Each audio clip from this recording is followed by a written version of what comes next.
Прагні прыгодаў. Еўрарадыё. Прывітанне ўсім слухачам Еўрарадыё. Мы ў жывым эфіры. Гэта сумесны стрым Еўрарадыё і Епрамовы. Слухайце нас у радыёэфіры, глядзіце нас праз сацыяльныя сеткі, Facebook, ВКонтакте, Аднакласнікі, а таксама праз наш канал на YouTube.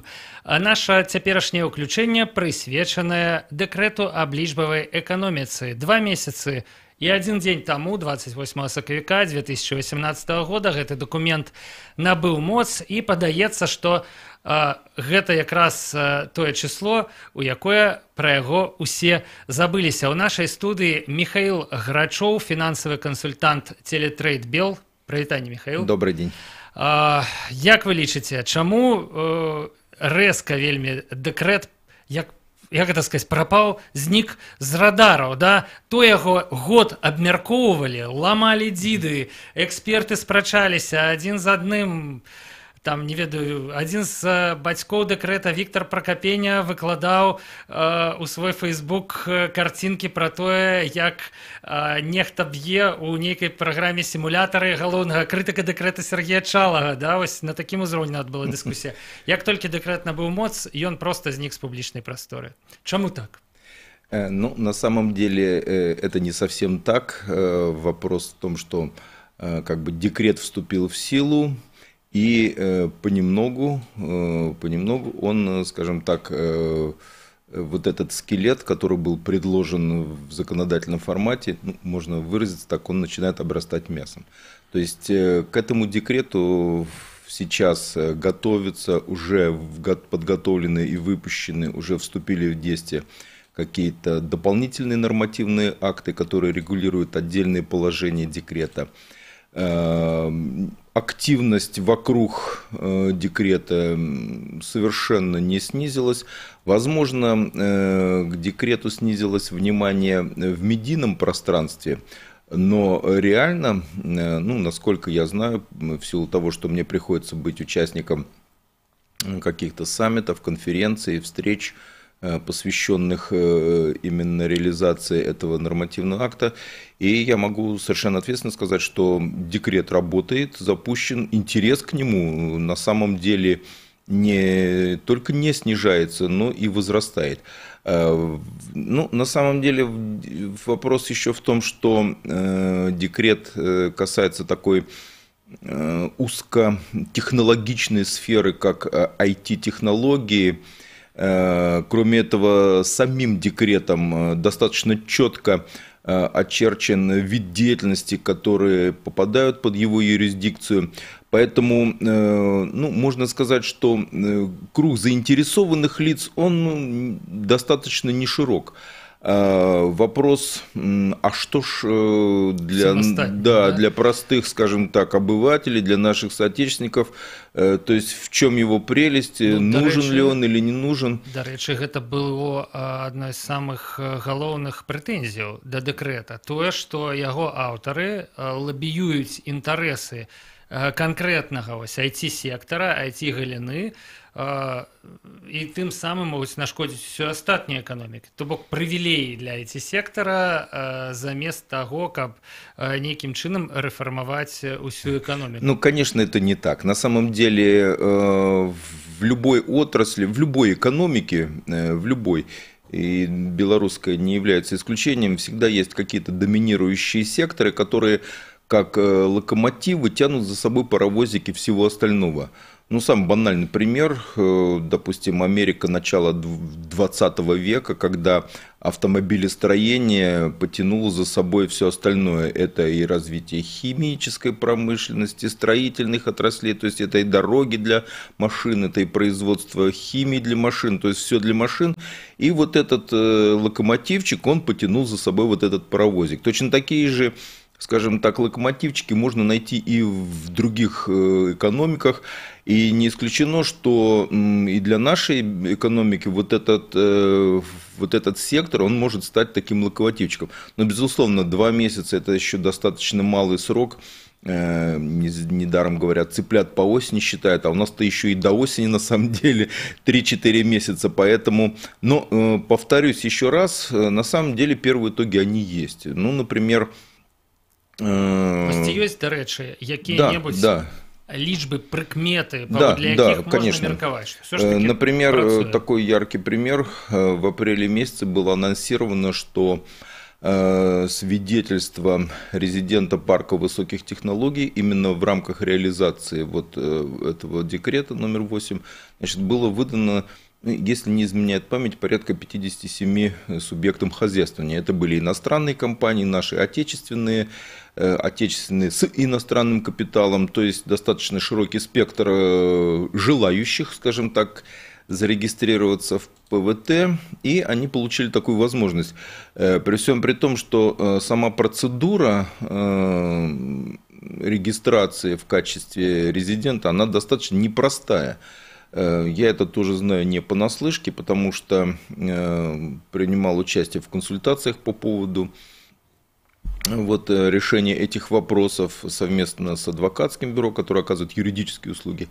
Вот. И на самом деле, несмотря на то, что есть сложности, ну, сложности они юридического, технологического характера, вот, потому что, скажем так, кандидат на получение статуса резидента, он должен соответствовать требованиям, критериям законодательства Республики Беларусь. Там идет достаточно серьезная проверка, это факт на самом деле, это все знают.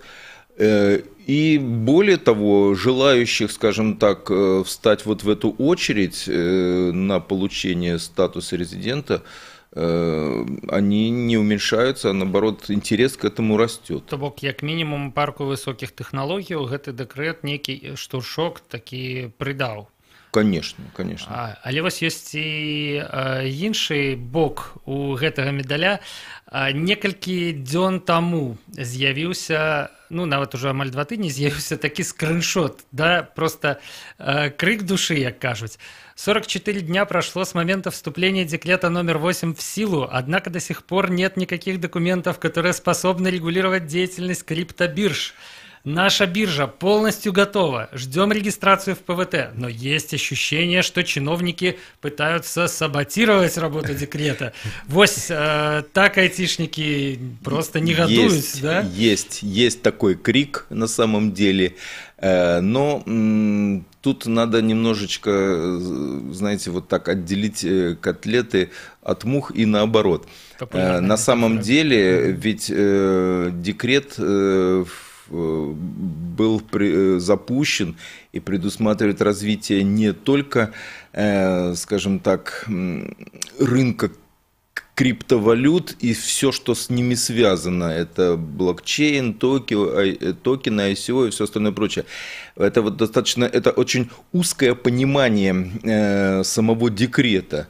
Знаете, это вот, ну, если сравнивать, допустим, с чем-то таким более понятным, если в Республике Беларусь принимается закон о дорожном движении и ждать от него, что там, к примеру, разрешат бесплатный проезд в общественном транспорте, и весь закон будет направлен только на решение именно одной этой проблемы, но это, наверное, на самом деле не совсем так. Повторюсь, декрет направлен на развитие целой отрасли экономики, а вся отрасль – это не только, скажем так, крипторынок. На самом деле крипторынок – это только малая толика всех тех возможностей, которые открывает вот этот декрет. Ну, если в процентном отношении, я бы сказал, это процентов 10-15 от всего того, что можно получить.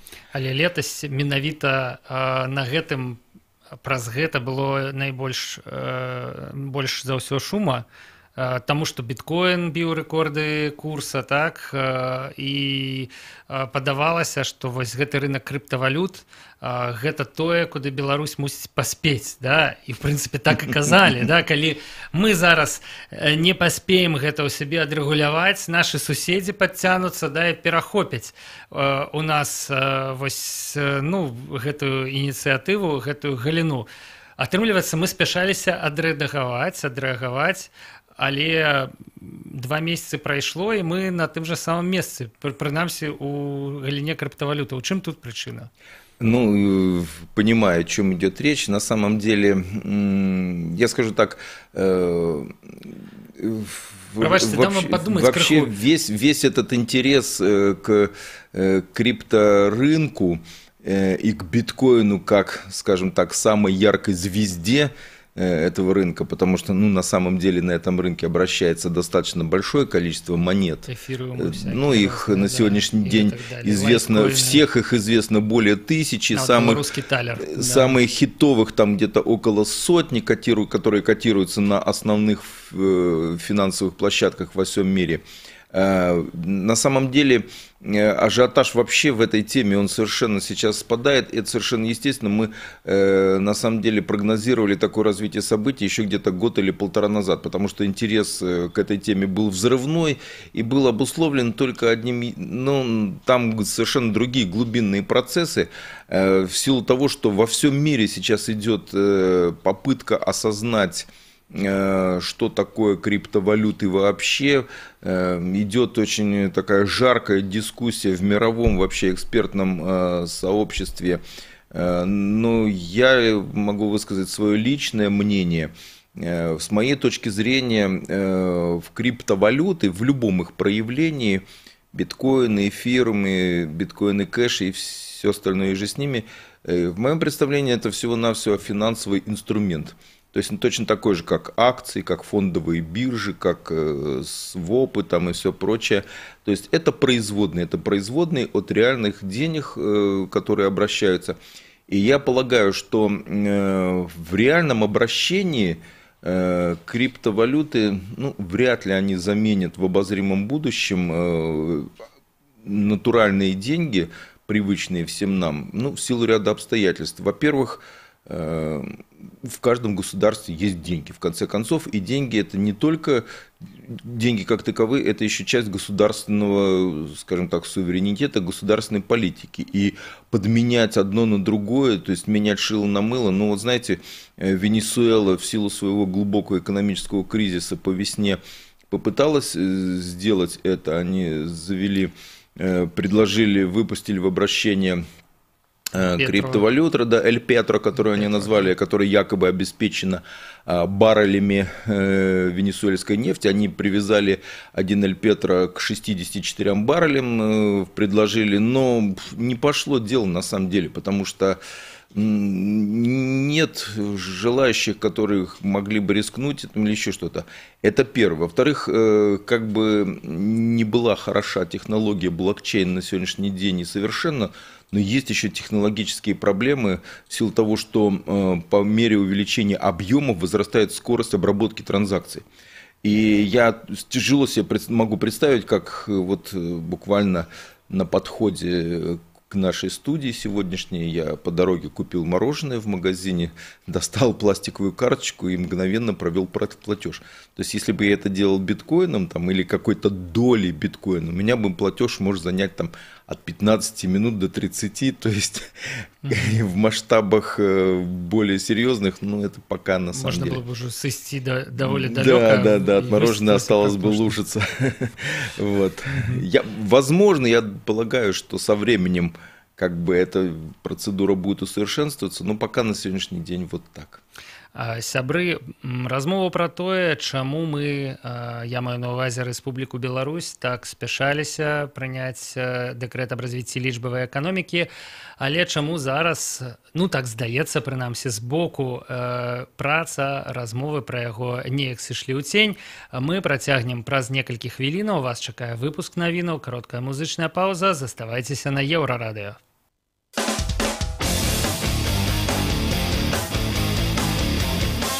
Еўрарадыё. Лаві нас кожны будні дзень на FM. Раніцай о 6 і ўвечары о 23. У Гродні на хвалях радыёрацыя 98,1 FM. У Брэсце 99,2 FM. Даведайся пра галоўныя падзеі дня з праграмаў «Петарда» і «Еўразум». Слухай «Еўразум» з панядзелка па пятніцу о 18, а «Петарду» о 20. Нон-стоп наш эфир доступны у интернете по адресе euraradio.fm и euraradio.by.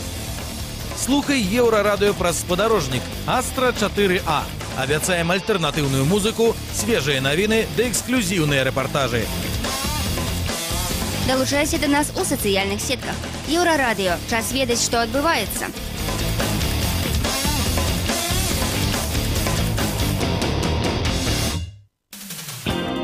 Добрый день. Про микрофоне Лиза Кучаравая. Запрашаю на короткі інфармацыйны выпуск навінаў. Сёння ў бельгійскім горадзе Льеж адбылася стральба. Мужчына выхапіў зброю ў паліцэйскага і пачаў страляць у праваахоўнікаў. Двое паліцэйскіх загінулі, двое былі параненыя. Загінуў і кіроўца аўтамабіля, які праязджаў міма. Пакуль матывы нападніка невядомыя, не выключаецца, што адбыўся тэракт. Падрабязнасці аднаўляюцца на еўрарадыё.фм. Беларусь и Россия дамовіліся аб бязвізе для замежнікаў на час чэмпіянату свету по футболе і другіх еўрапейскіх гульняў. Міжурадавае пагадненне сёння ў Мінску падпісалі міністр замежных спраў Беларусі Владимир Макей і міністр замежных спраў России Сергей Лаўроў. Бязвізавы рэжым для замежнікаў балельшчыкаў будзе дзейнічаць на тэрыторыі Беларусі з 4 чэрвеня до 25 ліпеня. У гэты час у России пройдзе сусветнае першынство по футболе. Другія еўрапейскія гульні ў нашай краіне пройдуць летам 2019 года, і Россия прадставіць падобнае права замежным балельшчыкам, якія будуць накіроўвацца ў Беларусь. На ЛГБТ-актывістку Вікторыю Біран, якая 24 траўня ў Мінску выходзіла з плакатам «Самі вы падробка да дома ўрада», будынка МУС і КДБ склалі адміністрацыйны протакол. Фотаздымкі актывістка выклала на сваёй старонцы ў Facebook. Праз некалькі дзён стала вядома, што на яе склалі протакол за правядзенне масавага мерапрыемства адзіночнага пікету без дазволу. Адзначым, што дзяўчына такім чынам адрэагавала на заяву МУС, якую назвала публічна гамафобнай. У заяве аднаполыя адносіны называліся падробкай. Што тычыцца надвор'я, дык заўтра без істотных ападкаў, а дзённая тэмпература паветра па краіне будзе вагацца ад 24 да 30 са знакам плюс. Заставайцеся разам з Еўрарадыё.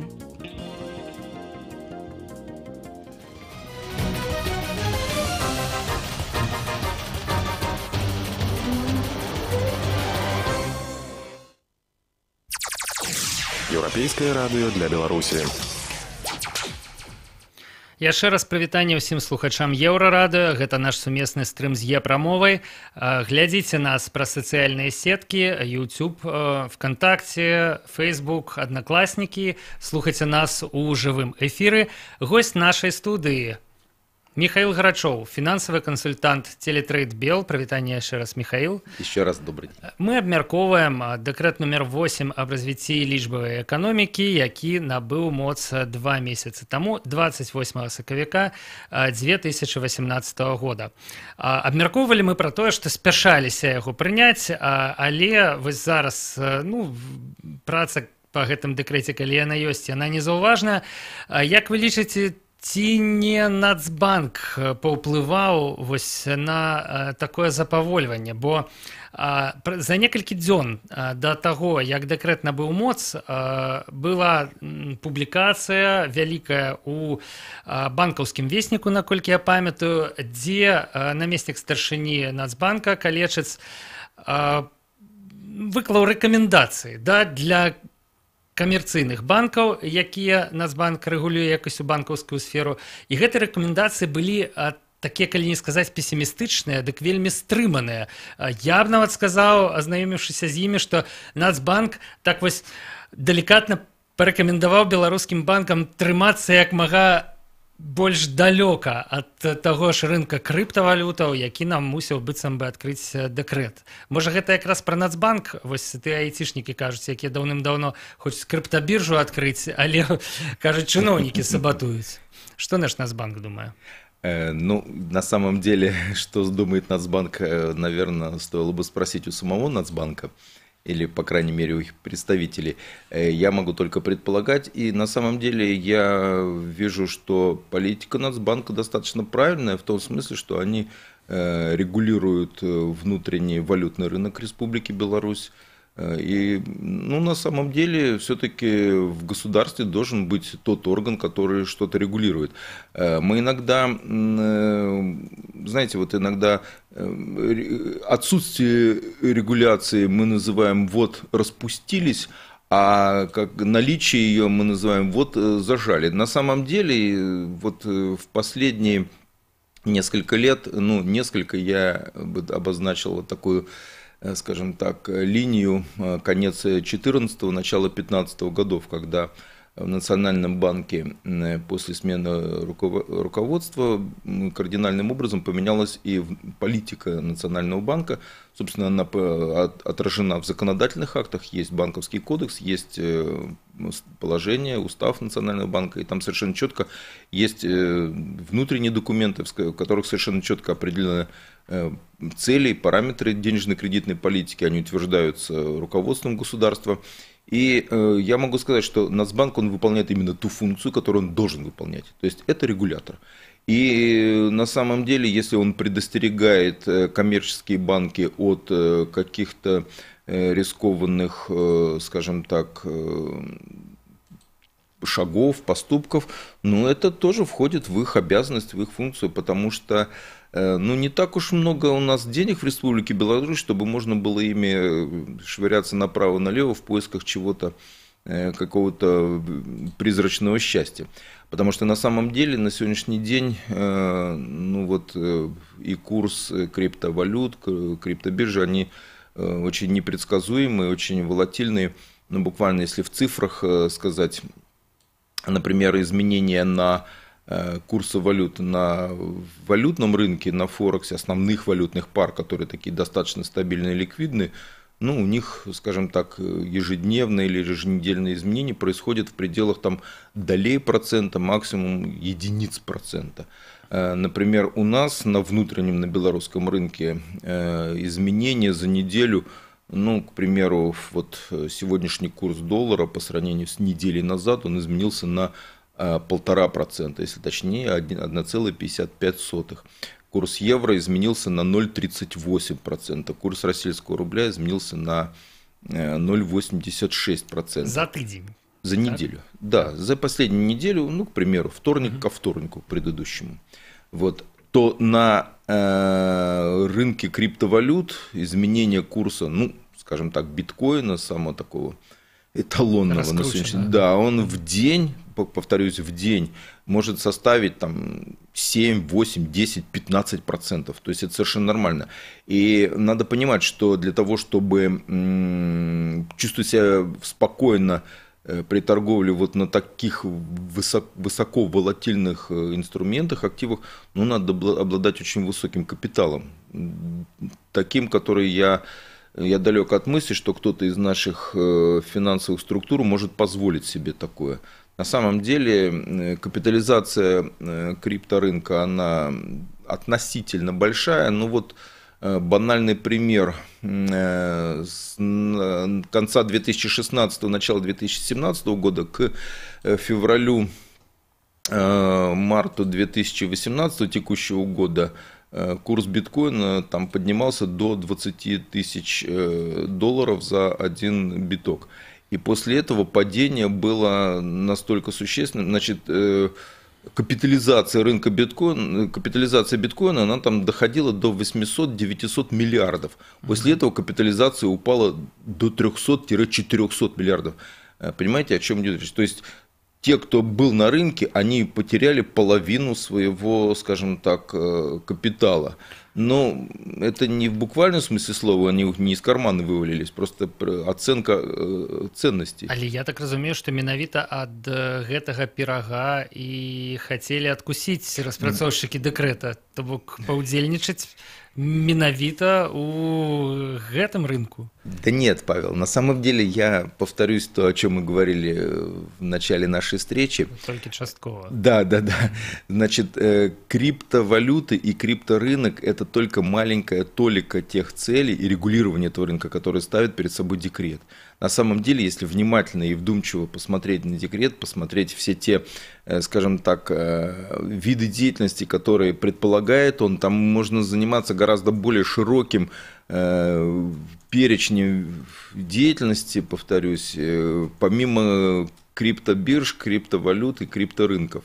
Вот, поэтому, когда акцентируют внимание и привязывают декрет именно к этой теме, это не совсем правильно, это очень узкое понимание. А в более широком смысле Вот развитие именно цифровой экономики как таковой. Вы все ж таки, можно так сказать, декрета-оптимист, декрета-реалист. Ну, на самом деле, я очень хорошо знаю этот документ, я знаком с разработчиками его, они мне много рассказывали про него, и мне приходилось комментировать, то есть есть вещи, которые гораздо более интересны, чем крипторынок и криптобиржи. Гораздо более интересны, и вот там можно, да, действительно можно найти совершенно четкое применение и своим средствам, и своим интеллекту, своим технологиям. Вось глядзіце, яшчэ адна ініцыятыва, якая ідзе побач з дэкрэтам, гэта стварэнне міністэрства лічбавай эканомікі. У нас ужо ёсць савет по развіцці лічбавай эканомікі. Ён быў створаны 28 лютага, за месяц да таго, як набыў моц дэкрэт. І зараз у гэтым савеце абмяркоўваецца новая структура абсалютна. Што праўда, пакуль што віламі па вадзе, на базе якога міністэрства гэта будзе створана, незразумела, ці гэта будзе абсалютна новая структура нейкая. Усё гэта абмяркоўваецца і вырашаецца. Якое ваше меркаванне? Ці патрэбнае нам такое міністэрства, і ці не ёсць спроба яго стварэння, якраз таки спробай адхіліць крыху Нацбанк ад кіравання гэтай сферай, да? Вось у нас есть дэкрэт аб развіцці лічбавай эканомікі, вось у нас есть міністэрства лічбавай эканомікі. Все адно кантралюе выкананне іншага, калі ласка, не лезьте сюда. Да нет, конечно, на самом деле у потенциального Министерства цифровой экономики, у Национального банка совершенно разные задачи, совершенно разные сферы деятельности, площадки, на которых они работают. И цифровая экономика – это гораздо больше, гораздо шире, чем создание каких-то параллельных валют, обращающихся на внутреннем рынке. Цифровая экономика – это же… это настолько обширно, и, в общем-то, это будущее любой экономики. Як вы, до речі, разумееце вось гэтае азначэнне лічбавая эканоміка? Гэта разумная лядоўня, не ведаю, што разумны дом, да? Гэта калі у калгасе на молочной ферме застаецца замест 100 даярак 2, якія там аппаратами нейкімі маніпулююць. Да, вы знаете, на самом деле продвинутые хозяйства уже пришли к этому, и таким же умным домом даже можно назвать вот нашу с вами студию, в которой мы сейчас находимся. И вот напротив нас находится наш коллега, который занимается обработкой звука, подготовкой его, и если, к примеру, задать ему вопрос, на какой аппаратуре он работал лет 20 или 30 назад, может привести пример каких-то усилителей, каких-то микшеров, каких-то пультов, которые передвигались вручную, микрофоны были совершенно другие. Вот живой пример развития цифровой экономики, потому что все то, что сейчас нас окружает, это все идет в цифре. Аналоговое и цифровое – это для специалистов совершенно такие простые вещи, как… То есть мы понимаем, о чем говорим. Поэтому в любом случае развитие будет идти только вперед. Развитие не может идти назад, оно не может остановиться на месте. И любое будущее – это только за цифровой экономикой. В каком формате, в каком варианте, какие будут технологические и инжиниринговые решения, собственно, это будет зависеть от нас с вами. От нас, от наших детей, от тех, кто будет приходить после нас, и это шаг вперед. И хотим мы или не хотим, но мы будем вынуждены сделать этот шаг вперед, и поэтому чем быстрее и раньше, и если мы останемся насколько это не банально, то в общемировом тренде, это будет успех всей экономики. То бок, я не ведаю, калі вось так на пальцах, дык лічбавая эканоміка – гэта антонім аналаговой экономики, так? Аналоговая такая, коли, не ведаю, мы Я бы сказал, это продолжение. Логическое развитие. Да, сыход все ж таки от аналоговой у роботизацию там и так далее. Але вось ведаеце, што мяне засмучае? Такая лічбавая экономика, вось якую мы з вами тут описываем, а я готовы пагадзіцца, што гэта так. Яна супярэчыць пэўным установкам, якія наша дзяржава таксама транслюе. Напрыклад, не звальняць людзей з прадпрыемстваў ні ў якім разе, да? Вось, ну, ёсць такая установка не павышаць беспрацоўе, да, не губляць працоўныя месцы. І як тады, бо, ну, лічбавізацыя, да, гэта абавязковая страта працоўных месцаў, гэта замена людей, працоўной силы, автоматичной працоўной силы. Вы знаете, мы сейчас можем вернуться к тому спору, который шел в Англии во времена развития текстильной промышленности, когда... Было да, 2 столетия тому. Даже не, я думаю, что больше, поболее, да. Когда сторонники, когда противники ткацких станков, скажем, громили фабрики в опасении того, что они уничтожат их рабочие места и все прочее. Но, как видим, этого не случилось на самом деле. Поэтому опасения здесь, ну, мне кажется, не в этом сфере должны быть. На самом деле, любое развитие экономики, оно ведет к созданию рабочих мест. Ну, пример, допустим, тех же самых Соединенных Штатов, когда у них целые города, классика жанра, это Детройт, который был когда-то просто ядром автомобильной промышленности, сейчас превратился в город-призрак, из него пытаются сделать какую-то там фан-зону или еще что-то, продают целые кварталы для устройства выставок, концертов и всего прочего, но тем не менее сама экономика Соединенных Штатов от этого не пострадала, и безработица у них на сегодняшний день 4,1% в мире, одна из самых низких в развитых странах. Экономика растет приблизительно 3-3,5% в год, и сама по себе экономика является крупнейшей в мире. Вопрос в том, что рабочая сила, она, скажем так, плавно перешла из одной отрасли в другую, и на самом деле у них с сокращением доли промышленности внутри экономики очень сильно развита сфера услуг и всего остального прочего. Поэтому я не исключаю, что и мы можем идти тем же самым путем. Але ты ж самые жыхары Детройта, мне здаецца, там сам перажылі драмы і даволі цяжкія развітанні з тымі заводамі, на якіх яны там адпрацавалі ўсё жыццё і гэтак далей. То бок, вось гэтая перамена, яна ўсё ж таки даецца грамадству непроста, да? І ўжо зараз для нас такім чынам дэкрэт аб развіцці лічбавай эканомікі гэта нагода задуматься, да, дзе мы будзем працаваць праз 2 гады, праз 5 гадоў, да, праз 10 гадоў, паглядзець у будучыню і падумаць над тым, ці захаваецца там тое месца, якое мы зараз займаем. Да? Павел, у нас же для этого создается целое министерство цифровой экономики, которое и будет думать, где работать тем, скажем так, да, тем, кто... Ну, безусловно, надо думать о том, чтобы менять квалификацию работников, менять какие-то приоритеты. В любом случае, задача у государства стоит одна и та же – обеспечить социальную стабильность, обеспечить рабочие места. Но это не факт, что рабочие места, именно рабочие места должны быть сохранены на тех же самых предприятиях, которые существуют ныне.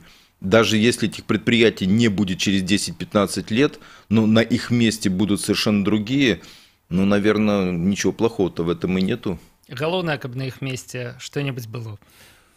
Ну, для этого и создается новое министерство. Добра, я думаю, что больш-менш мы падсумавалі вынікі 2 месяцаў працы дэкрэта. Як вы верна заўважылі, на самом пачатку праграмы 2 месяца. Гэта вельмі не шмат. Не ведаю, ці пагадзіцеся вы са мной, увосень трэба чакаць нейкіх, я не ведаю, конкретных крокаў. Ужо мусіць быць распрацаванае нейкае заканадаўства і ну, нейкія заўважныя, а не там рух у парку высокіх тэхналогій только, да? Увосень мы будем бачыць уже, як працуе дэкрэт? Як вы думаете? Ну, трудно сказать, определиться именно вот по каким-то календарным датам. В любом случае развитие есть, оно идет, это факт на самом деле. И, ну, пускай оно будет чуть раньше, чуть позже, ведь важен, наверное, все-таки результат, а не тогда, когда он достигнут. На гэтым мы скончым. Сябры, Михаил Грачоў, фінансавы кансультант Телетрейд Бел, быў у нашай студыі. Дзякую вам, Михаил, за гэту размову. Да пабачэння. Спасибо вам за приглашение. Павел Свярдлоў працаваў пры мікрафоне. Пачуемся на хвалях Еўрарадыё.